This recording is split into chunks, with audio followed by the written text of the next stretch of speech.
Hello बच्चों, कैसे हैं आप सभी। आशा करते हैं आप सब बहुत अच्छे होंगे। पिछले वीडियो में मैंने आपको बताया था जवाहर नवोदय विद्यालय के बारे में। उसके बाद मैंने बताया एप्लीकेशन फॉर्म के बारे में, जो कि क्लास 6 के लिए जो है वो एप्लीकेशन फॉर्म आ चुकी है और उसका जो लास्ट डेट था वो 10 अगस्त तक है। और अभी तक आपने अप्लाई नहीं किया है क्लास 6 के लिए तो आप अप्लाई कर सकते हैं ऑफिशियल वेबसाइट पर जाकर के। किस प्रकार से अप्लाई करना है अगर आप जानना चाहते हैं तो चैनल पर विजिट करिए, वहां पर आपको वीडियो मिल जाएगा इससे रिलेटेड। ठीक है, तो मैं इसमें बताने वाला हूं इस वीडियो में कि क्लास 6 में अगर आप एडमिशन लेना चाहते हैं तो भाई एग्जाम पैटर्न क्या होगा और सिलेबस क्या होगा, किस किस सब्जेक्ट से क्वेश्चन पूछे जाएंगे, कितने क्वेश्चन पूछे जाएंगे, कितने घंटे का एग्जाम होता है, ये सारी चीजें मैं इस वीडियो में डिस्कस करने वाला हूं। एग्जाम का जो नाम है एंट्रेंस टेस्ट का वो है Jawahar Navodaya Vidyalaya selection test. Class 6 में जब आप एडमिशन लेना चाहते हैं तो आपको ये सिलेक्शन टेस्ट जो है वो पास करना होगा।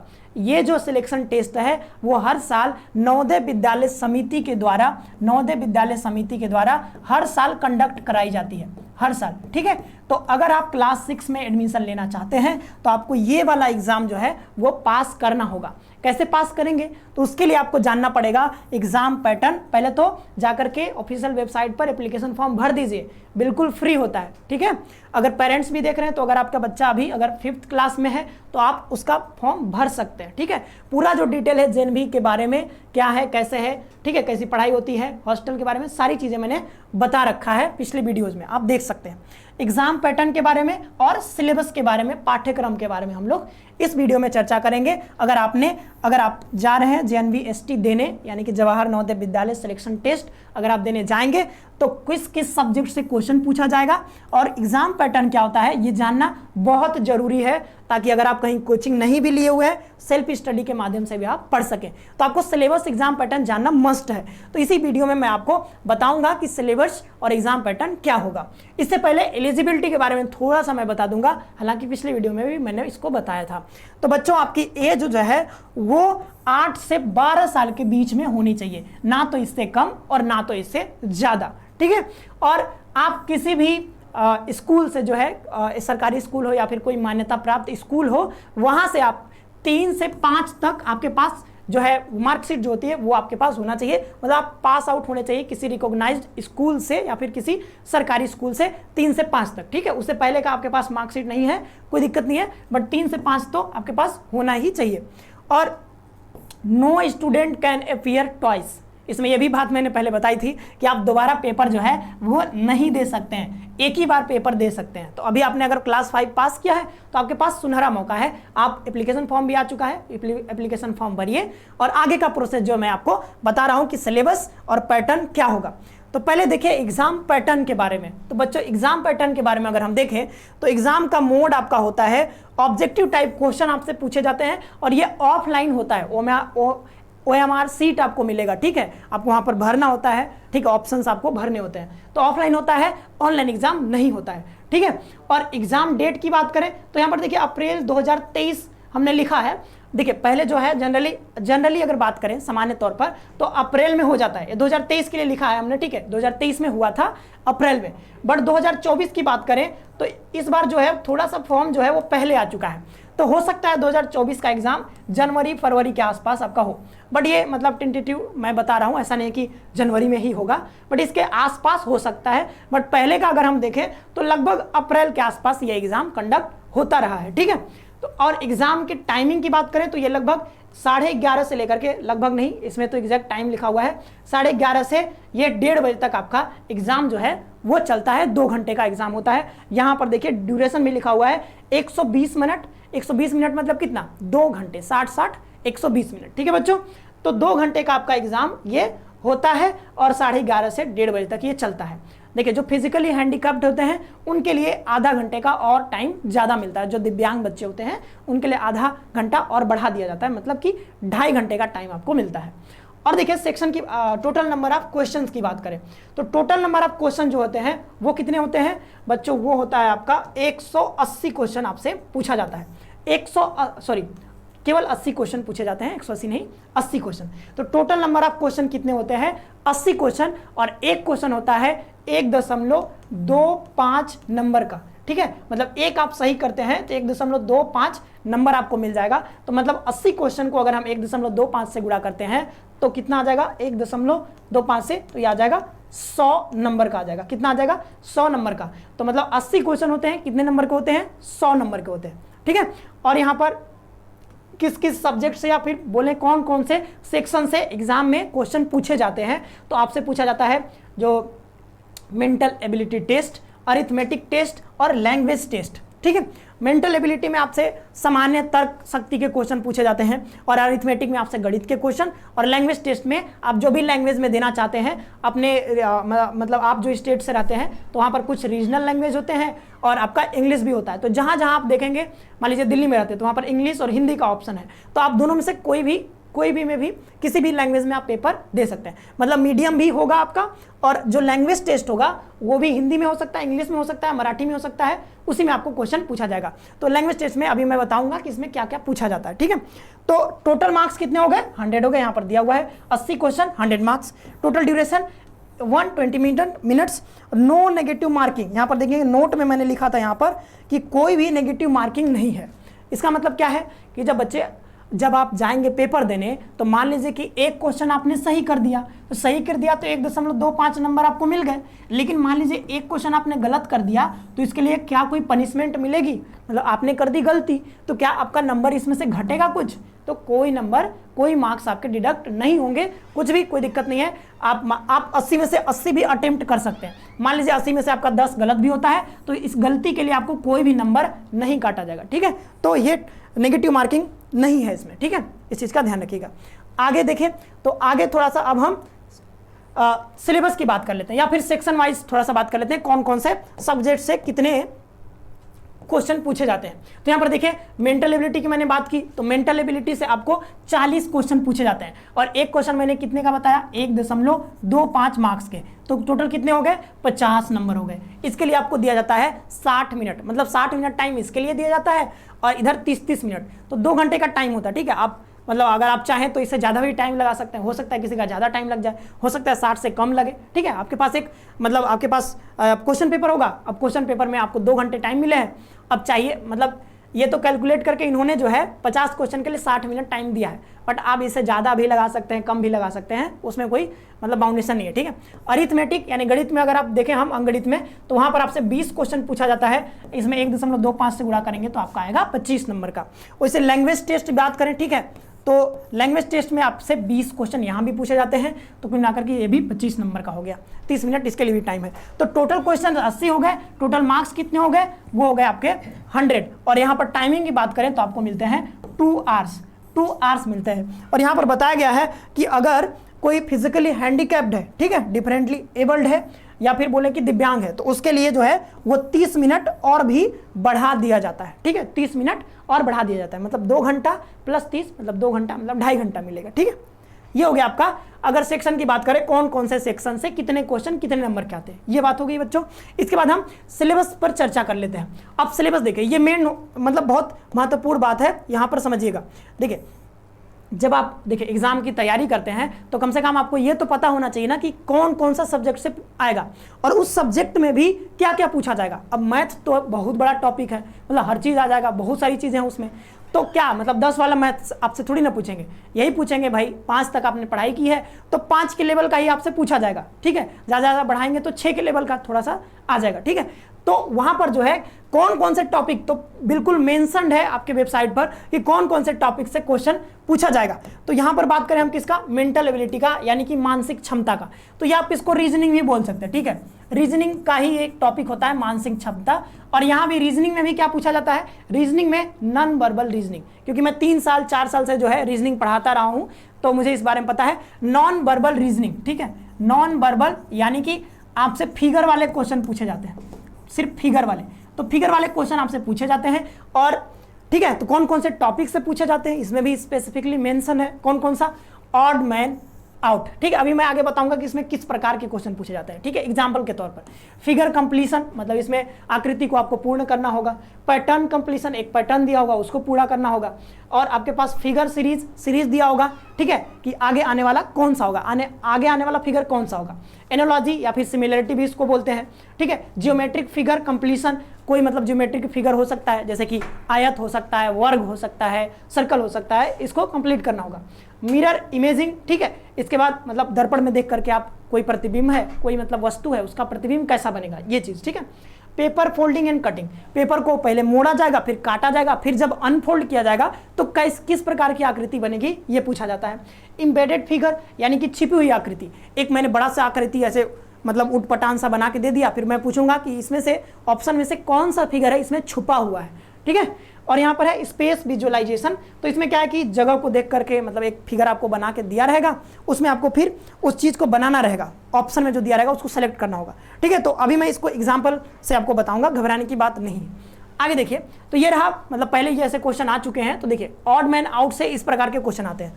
यहाँ पर देखिए क्वेश्चन कि किस प्रकार से आपसे क्वेश्चन जो है वो पूछा जाता है। तो पहला देखिए ऑड मैन आउट से, तो यहाँ पर देखिए, यहाँ पर एक आपके पास ये हो गया। अब यहाँ पर क्या बताना है, in questions 1 to 4 4 figures A B C and D have been given in each question. तो यहाँ पर 4 ठो ऑप्शन दिए गए, ठीक है, 4 ठो ऑप्शन दिए गए। यहाँ पर आपसे बताना है कि कौन सा, मतलब ऐसे बोले ना कि 3 तो होंगे सिमिलर, एक होगा अलग, तो आपको बताना है इसमें से अलग कौन सा है, ठीक है, ये आपको यहाँ पर बताना होता है। तो देखिए यहाँ पर ये भी इस वाले लाइन पर है, ये भी इस वाले लाइन पर ये खींची गई है, ये वाली इस लाइन पर, लेकिन यहाँ पर देखेंगे ये वाली इस लाइन पर खींचा गया है, आपका ऑप्शन नंबर 1 करेक्ट हो जाएगा, ठीक है, यहाँ पर हो गया। तो ये सारी चीजें दी हुई है। यहाँ पर देखिए फिगर मैचिंग, देखिए 10 टॉपिक मैंने बताया, 10 टॉपिक, कुल कितने क्वेश्चन थे, 40, तो 10 टॉपिक हो गए और हर एक टॉपिक से आपसे 4 क्वेश्चन पूछा जाता है, मतलब कि ऑड मैन आउट से जो है 4 क्वेश्चन हो गए, ठीक है। तो 10 टॉपिक से कुल मिलाकर के 40 क्वेश्चन, तो हर टॉपिक से आपसे 4-4 क्वेश्चन पूछा जाएगा, मतलब ऑड मैन आउट के 4 क्वेश्चन, फिर फिगर मैचिंग के आपके पास, देखिए इसमें बस देखना है कि इसके सिमिलर इसमें से कौन सा मैच कर रहा है, बस देख करके बताना है, जो मैच करेगा वो आपका सही आंसर हो जाएगा। देखिए सी वाला दिख रहा है ना, बिल्कुल मैच वाला हो रहा है, मैच हो रहा है बिल्कुल, तो ये हो जाएगा आपका सी वाला ऑप्शन करेक्ट हो जाएगा, ठीक है। तो इस प्रकार से आप देखेंगे, तो यहाँ पर डायरेक्शन, फिर पैटर्न कंप्लीशन, यहाँ पर देखिए एक पैटर्न दिया हुआ है, 3 ठो दिया हुआ है, चौथा आपको पूरा करना है, तो ऑप्शन देख करके बस आपको बताना है कि इसमें कौन सा भरा जाएगा। फिगर सीरीज कंप्लीशन, देखिए यहाँ पर 3 ठो दिया है, इसमें बोलना है कि चौथा कौन सा होगा, चौथा आप ऑप्शन में देख के बताएंगे, ठीक है। तो बस देखना होता है, बहुत मतलब टफ नहीं होता है। अगर आप हालांकि कक्षा 5 में आप, तो इसके लिए टफ ही बोलेंगे हम, ठीक है, ठीक है। मैं होता अगर कक्षा 5 में, मुझे भी बहुत टफ लगता, तो टफ है, ठीक है, आपके लिए, बट जब तैयारी करेंगे आप, इसको पढ़ेंगे तो बहुत धीरे धीरे ईजी हो जाएगा, ठीक है, घबराने की बात नहीं है। आगे चलते हैं, क्वेश्चन देख करके घबराने की बात नहीं है, जब आप पढ़ेंगे इस चीज़ के बारे में तो काफ़ी अच्छे तरीके से आप इसको कर पाएंगे। अब देखिए यहाँ पर एनालॉजी की बात थी, ठीक है, तो यहाँ पर देखिए ये इस प्रकार से संबंधित है, मतलब ये वाला फिगर जो है इससे संबंधित है, तो ये वाला फिगर इस ऑप्शन में किससे संबंधित होगा, ये आपको बताना होगा। अब देखिए geometrical figure completion, triangle, square, circle, तो ये देखिए यहाँ पर दिया हुआ है कि फिगर को कंप्लीट करना है, तो कंप्लीट कैसे करेंगे, इसमें से कौन सा यहाँ पर इसमें किसको जोड़ दें इसमें कि ये कंप्लीट हो जाए, पूरा एक क्या बन जाए, एक तरह से बोले तो इसमें स्क्वायर बनाने को इसमें दिया हुआ है, ठीक है। आगे देखिए मिरर इमेजिंग मतलब दर्पण प्रतिबिंब के बारे में, तो यहाँ पर ये है, ठीक है, ये वाला फिगर, यहाँ पर आपको यहाँ पर दर्पण लगा दिया गया। अब पूछा जाएगा कि इसका दर्पण प्रतिबिंब कैसे बनेगा, तो आपको अब पता होना चाहिए कि किस प्रकार से दर्पण में बनता है, वो चीज़ बताना होगा। पांच होल्ड पैटर्न, इसी को फोल्डिंग अनफोल्डिंग बोलते हैं, पेपर कटिंग, ठीक है, वही चीज़ है। तो पेपर को किस प्रकार से काटना है, कागज को मोड़ना होता है, फिर काटना होता है, फिर अनफोल्ड करना होता है, ठीक है। अब देखिए यहाँ पर लास्ट में आपके पास स्पेस विजुअलाइजेशन, यहाँ पर देखिए जगह खाली, यहाँ पर थोड़ा थोड़ा जगह खाली है, बट उसको फिर आपको भरना होगा, उस जगह खाली को किस प्रकार से भरेंगे, इसमें से कौन सा दिखेगा आपको, अगर जोड़ दूं मैं तो इसमें से कौन सा दिखेगा, ठीक है। तो इसमें तो डी लग रहा है, डी हो जाएगा ऑप्शन, ठीक है, हालांकि करेक्ट ऑप्शन भी दिया हुआ है। इम्बेडेड फिगर जो है छिपी हुई आकृति, ये तो ये बोल रहा है कि ये वाला फिगर जो है इसमें से किस में छिपा हुआ है, 4 ऑप्शन है, किस में छिपा हुआ है, तो ये आपको बताना होगा, ठीक है। तो इस प्रकार से क्वेश्चन जो है हर एक टॉपिक से मैंने आपको एक उदाहरण से बता दिया है कि इस प्रकार से क्वेश्चन जो है वो पूछे जाते हैं। तो अगर आप तैयारी करना चाहते हैं तो आसानी से इन टॉपिक को अगर आप कवर कर लेते हैं तो आप आसानी से जेएनबी का एग्जाम जो है वो क्रैक कर पाएंगे, ठीक है बच्चों। अरिथमेटिक यानी कि अंकगणित के सिलेबस के बारे में देखते हैं कि अंकगणित में कौन कौन सा टॉपिक पूछा जाता है। तो एलसीएम और एचसीएफ, ठीक है, एलसीएम एचसीएफ आपसे निकालने को पूछेगा, एलसीएम निकालिए, नंबर दे देगा, ठीक है, फिर एलसीएम एचसीएफ दोनों में संबंध पूछ सकता है, ये सारी चीजें। नंबर एंड न्यूमेरिक सिस्टम, तो नंबर के बारे में, सिस्टम के बारे में, ये सारी चीजें पूछा जा सकता है। और अप्रोक्सीमेशन ऑफ एक्सप्रेशंस, ठीक है, ये भी पूछा जा सकता है। और यहाँ पर percentage and it's applications, percentage के बारे में, decimals and fundamental operation on them, तो डेसिमल के बारे में यानी कि जो दशमलव होते हैं, ठीक है, जोड़ घटाना ये पूछा जा सकता है। 4 फंडामेंटल ऑपरेशन, यहाँ पर 4 भी आप कर सकते हैं, ठीक है, मतलब 4 जो फंडामेंटल ऑपरेशन होते हैं उस पर यहाँ पर ये क्वेश्चन पूछा जाता है। 4 fundamental operation on the whole number पर पूछे, पूर्ण संख्याओं पर। आगे सिंप्लीफिकेशन ऑफ न्यूमेरिक एक्सप्रेशंस, तो कोई न्यूमेरिक एक्सप्रेशन दिया होगा उसके बारे में उसको सॉल्व करना होगा, ठीक है। और यहाँ देखिए conversion of fractions to decimals and vice versa, मतलब कि आप फ्रैक्शन से डेसिमल में कन्वर्ट करिए, फिर डेसिमल से फ्रैक्शन में कन्वर्ट करिए, किस प्रकार से करेंगे ये सारी चीज़ें आपको पढ़ना पड़ेगा। आगे देखें तो आगे यहाँ पर देखते हैं हम, ये देखिए आगे नवा टॉपिक है डिस्टेंस, टाइम एंड स्पीड, ठीक है, समय, दूरी, चाल जो है ये सारी चीज़ें। Fractional number and 4 fundamental operations on them, fractional number पर आपको 4 फंडामेंटल ऑपरेशन करने हैं। Applications of the number in major mass, ठीक है, लेंथ, टाइम, मनी, कैपेसिटी, ये सारी चीज़ें इस पर जो है क्वेश्चन बनती है, ठीक है। और आगे देखें हम factors and multiples including their properties, तो फैक्टर और मल्टीपल के बारे में यहाँ पर पूछा जाएगा आपसे। और आगे देखें हम, तो आगे यहाँ पर था प्रॉफिट एंड लॉस, ठीक है, वो प्रॉफिट एंड लॉस के बारे में। और आगे यहाँ पर आपसे सिंपल इंटरेस्ट, एसआई के बारे में, पेरीमीटर, एरिया और वॉल्यूम के बारे में भी पूछा जा सकता है। तो कुल मिलाकर के आपके पास 15 टॉपिक हो गए। तो इन्हीं 15 टॉपिक से आपसे क्वेश्चन पूछा जाता है। आगे देखते हैं, तो आगे आपको वही चीजें हिंदी में लिखी हुई हैं। संख्याओं का एलसीएम एचसीएफ निकालना है, लघुत्तम समापवर्ती और महत्तम समापवर्तक, ठीक है, संख्या एवं संख्यात्मक प्रणाली, व्यंजकों का सन्निकट मान निकालना है, प्रतिशत और उनके अनुप्रयोग, दशमलव और उन पर मौलिक संक्रियाएं, पूर्ण संख्या पर 4 मौलिक संचालन, ठीक है, ऑपरेशन होना चाहिए, ठीक है, और संख्यात्मक निरूपण का सरलीकरण, भिन्नों को दशमलव में बदलना और फिर दशमलव से भिन्न में बदलना, ये सारी चीजें आपको आनी चाहिए। मतलब ये मेन टॉपिक है पूरा, इन्हीं से आपसे क्वेश्चन पूछा जाता है। आगे देख लेते हैं आगे कौन सा टॉपिक है, दूरी, समय और गति यानी कि चाल, ठीक है। और यहाँ पर भिन्नात्मक संख्या और उन पर 4 मौलिक संक्रियाएं, द्रव्यमान, लंबाई, समय, धन, क्षमता आदि को मापने में संख्या का अनुप्रयोग, किस प्रकार से हम संख्या का यूज करते हैं, ठीक है, एप्लीकेशन उनका, गुणनखंड और गुणज उनके गुणों सहित, ये सारी चीजें, गुणनखंड निकालना आना चाहिए, लाभ और हानि, साधारण ब्याज, परिमाप, क्षेत्रफल, आयतन, ये सारी चीजें निकालना होगा। जैसे कि मान लीजिए कि वर्ग का परिमाप आ गया निकालने के लिए, ठीक है, उसका फॉर्मूला पता होना चाहिए, किस प्रकार से निकालते हैं, कैलकुलेट कैसे करते हैं। तो ये रहा मैथ का पूरा। अब इसमें भी देखिए किस प्रकार से तैयारी करना है मैथ का, कौन कौन से टॉपिक है, वो सारी चीजों के लिए मैं अलग से वीडियो बनाऊंगा, ठीक है। अभी मैं इतना आइडिया दे रहा हूँ सिलेबस के बारे में कि कौन कौन से टॉपिक, बस टॉपिक यहाँ पर नाम है, हर टॉपिक का कैसे तैयारी करना है, कौन सा बुक रिफर करना है, वो मैं आगे के वीडियोज में आपको बताऊंगा। देखिए आगे यहाँ पर आप लैंग्वेज के बारे में बात कर लेते हैं, लैंग्वेज टेस्ट के बारे में। तो अभी मैं ये भी बताऊंगा आपको कि आप जिस स्टेट में आप रहते हैं वहां पर आप कौन कौन सा लैंग्वेज चूज कर सकते हैं। अगर आप यूपी में हैं तो आपके पास 3 ऑप्शन है, हिंदी, इंग्लिश और उर्दू। आप किसी भी 3 भाषा में पेपर दे सकते हैं। ये लैंग्वेज टेस्ट भी आपका उसी भाषा में होगा। अगर आप उर्दू चूज करते हैं तो उर्दू में होगा, मराठी चूज करते हैं मराठी में, हिंदी में करेंगे हिंदी होगा, इंग्लिश में करेंगे तो इंग्लिश होगा, ठीक है। तो this test is held to test the candidates reading comprehension skill, मतलब पढ़ने की क्षमता कैसी है, पढ़ करके आप कितना चीजें निकाल पाते हैं उसमें से, ठीक है। तो आपके पास एक पैसेज दिया होगा, पैसेज, ठीक है, गद्यांश हो सकता है, ठीक है, तो गद्यांश एक दे दिया, पैसेज दे दिया, उसको पढ़ करके आपके पास वहां पर 5 क्वेश्चन पूछे जाएंगे, ठीक है। 4 पैसेज होंगे और हर पैसेज में 4 क्वेश्चन आपसे, मतलब एक पैसेज दिया और इससे आपके 4 क्वेश्चन बना दिए, सॉरी 5 क्वेश्चन बना दिए, ठीक है, 5 क्वेश्चन आपसे पूछे गए। फिर दूसरा पैसेज यहाँ भी 5 क्वेश्चन, तीसरा पैसेज यहाँ भी 5 क्वेश्चन और चौथा क्वेश्चन यहाँ भी 5 क्वेश्चन। कुल मिला के कितने क्वेश्चन हो गए, 5 चौको 20 क्वेश्चन आपसे पूछे जाएंगे, ठीक है। पहले बताया कि कितने क्वेश्चन होते हैं लैंग्वेज टेस्ट में, 20 क्वेश्चन। तो हर पैसेज से आपको 5-5 क्वेश्चन दिए जाते हैं। पैसेज पढ़िए और उसी पैसेज से आपको क्वेश्चन पूछा जाएगा। तो ईजी होता है ये चीज़ करना, अगर आप मेहनत करेंगे, थोड़ा सा प्रैक्टिस करेंगे तो इस पर मतलब आप अच्छा कर सकते हैं लैंग्वेज टेस्ट में। और as per JNVST Jawahar Navodaya Vidyalaya selection test class 6 exam pattern 2023 इस कंसिस्ट ऑफ 4 पैसेज। तो ये 2023 जो रिसेंटली हुआ है, क्योंकि 2024 का तो हुआ नहीं, तो 2023 की हम बात कर रहे हैं। इसमें कंसिस्ट ऑफ 4 पैसेजेस, वही मैंने जो बताया वही चीज़ें लिखा हुआ है। All student need to read the passage and choose the answer from the given passage. तो आपके पास 5 क्वेश्चन पूछे जाएंगे, तो पैसेज को पढ़ करके आपको आंसर देना होता है। अब वही चीज़ मैंने जो कहा कि यहाँ पर आप एग्जाम्पल के तौर पर भी देख सकते हैं कि मैंने क्वेश्चन का जो है कटिंग लगा दिया है। एक पैसेज यहाँ पर दिया हुआ है, forest are useful to use us in many ways, ठीक है। तो यहाँ पर ये पढ़ करके आपके पास 5 क्वेश्चन देखिए, पहला, दूसरा, तीसरा, चौथा, 5वां नहीं दिख रहा है, 5 क्वेश्चन होते हैं। इन 5 क्वेश्चन का आपको जवाब देना होगा, ठीक है। इसी को पढ़ करके इसका जवाब देना है, बाहर से नहीं देना। आगे देखिए अब वो जो बात हुई कि कौन कौन सा लैंग्वेज में एग्जाम दे सकते हैं। तो देखिए अब अपने अपने जो भी स्टेट में है आप उसको देख लीजिएगा अपना स्टेट का। अगर आप यूटी में अंडमान निकोबार में रहने वाले हैं, ठीक है, तो वहाँ पर आप हिंदी चूज कर सकते हैं, इंग्लिश, तामी, ठीक है, ये उर्दू, बंगाली, वहाँ की हो सकती है रीजनल भाषा हो तामी, उर्दू, बंगाली, इसमें से कोई भी आप अगर चूज करते हैं उसमें आप एग्जाम दे सकते हैं। और आगे देखें आंध्र प्रदेश में तो वो सारी लैंग्वेज लिखा हुआ है, अरुणाचल प्रदेश का, असम का, बिहार का, चंडीगढ़ का, और यहाँ पर छत्तीसगढ़ का और दिल्ली का। दिल्ली में देखिए इंग्लिश और हिंदी है, मैंने बताया था, ठीक है। और आगे देख लीजिए आगे में कौन कौन से स्टेट्स हैं, इसमें यहाँ पर देखिए गोवा है, गोवा में आप हिंदी, इंग्लिश, मराठी और कन्नड़ जो भी है आपका वो सब कर सकते हैं, ठीक है, चूज कर सकते हैं इसमें से कोई भी लैंग्वेज। गुजरात है, हरियाणा, आप देख लीजिएगा कौन कौन सा लैंग्वेज है, हिमाचल प्रदेश, जम्मू कश्मीर, झारखंड, कर्नाटक, केरला, लक्षद्वीप, मध्य प्रदेश और यहाँ पर लास्ट में महाराष्ट्र।